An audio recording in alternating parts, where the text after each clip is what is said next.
in honor of Jerry's first time at the Oscars on Sunday, we asked some of our friends of Alive about their experiences the very first time they attended the Academy Awards. They used words like nervous, excited, nauseating, surprising, eye-opening, and unforgettable. So for your viewing pleasure and voting consideration, we present Oscar Memories the First Time.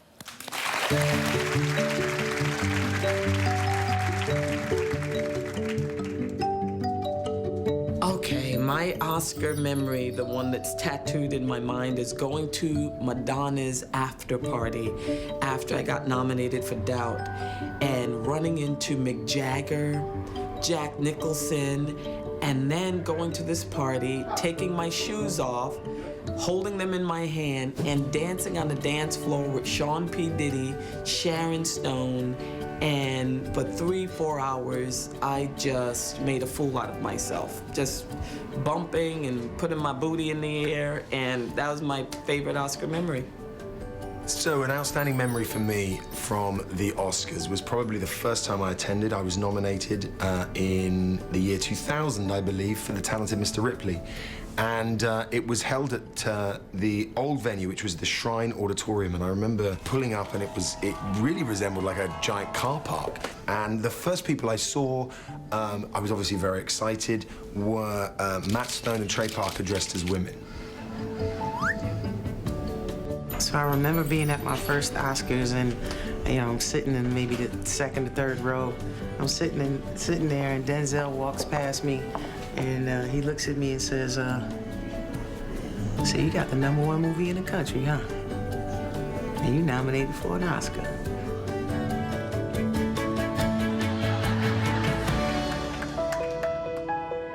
Put the leading characters together as we have tonight, and they become a handsome combination called Mr. Kevin Bacon and Miss Daryl Hannah.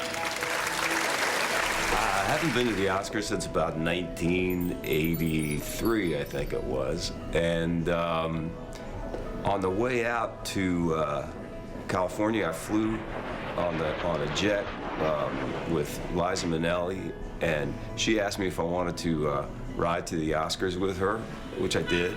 I remember being really, really nervous, and being backstage, and Cary Grant literally saying to me, "You're nervous? Don't be nervous. You see that guy out there, Johnny Carson? He's nervous too." When I got off stage, Liza was standing next to Sammy Davis Jr., and they were applauding me, and it was the whole thing was kind of an out-of-body experience.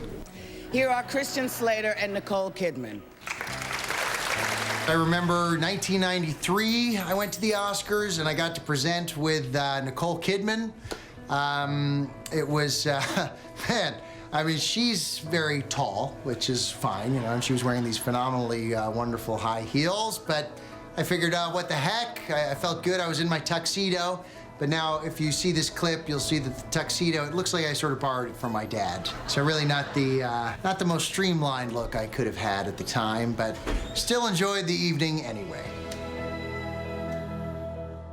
My memory for the Oscars 2015, performing was the highlight of my career, one of, and all I remember is thinking, please, please don't let me throw up or forget my words. Yeah, it's that petrifying. And seeing all your idols at the front doesn't make it any easier. Gosh, there's so many amazing memories I have about being at the Oscars, but the fondest memory I have is that I brought my younger sister, Kara, as my date, and my stylist borrowed like millions of dollars worth of diamonds, and then at the very end, we were in the limo, and I had to get back to New York City, so I took them off and I gave to her, and I said, "Here, you have to return these tomorrow," and she was so nervous, she put them all on, and she wore $3 million worth of diamonds to bed and woke up in the morning and waited for the jewelers to come and take them off of her. My favorite Oscar memory is from 1990. It was the first time that I was nominated. The group of actresses who were nominated in my category, Best Supporting Actress, got together before the show. We all agreed that whoever won would take everybody out to dinner the following week, and they would pay. And the Oscar goes to Whoopi Goldberg. Next day or the day after, I got a huge bouquet of flowers. She said, meet at such and such a restaurant at such and such a time. So we all got together. The following week, Whoopi gave us each a gardenia and a chocolate Oscar, and we had the best dinner, just us actresses alone. And I'll always remember that. It was the best.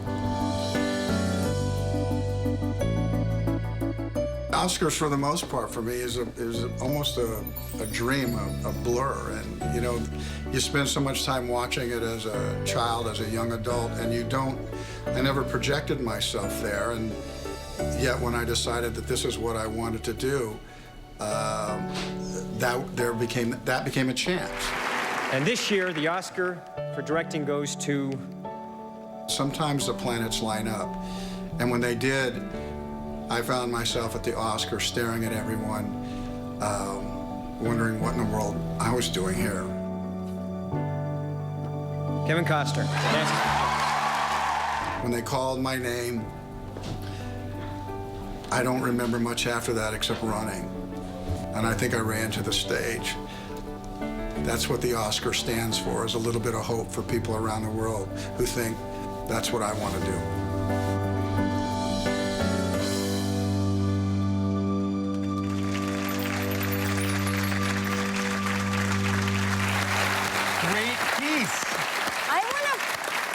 Find out what restaurant Whoopi Goldberg took everybody to. Like that was actually such a touching story. That was the best Oscar story I've heard in a while. I'm hoping to hear a bunch more when we get there on Sunday. Yeah, I remember the first time that we did this show from the auditorium. Neil Patrick Harris was my co-host, and we descended from these two movie theater seats that they had suspended in the air on these like a pulley system, and we were backstage, and they put us in these seats, and he and I just said a little prayer together. And we did. We said a little prayer because we were, like, really terrified. He was scared to death. I was scared to death. And I was like, if he's scared to death, I should really be scared to death. Right. So they pulled us up in the air, and all of a sudden, we could see over the front. Nobody could see us, but we could see out into the auditorium. And all of these Cirque du Soleil performers were flying around the theater, and I started crying, and I was like, oh my gosh, I can't believe our little New York show is pulling this off. Right. And I got really emotional. Right. And I'll never forget that moment. Never forget.